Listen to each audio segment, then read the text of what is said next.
আছে তাদের রক্তের উপর দাঁড়িয়ে ভারতের সাথে অনাগত জনসম্পর্ক আর হবে না।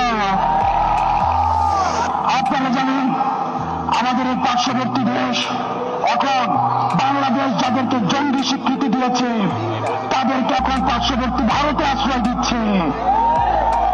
এই ভারতের বেতনভুক্ত কর্মচারী শেখ হাসিনা ভারতের প্রেসক্রিপশনে এই গুম খুন হত্যাকাণ্ডগুলিকে চালিয়েছে।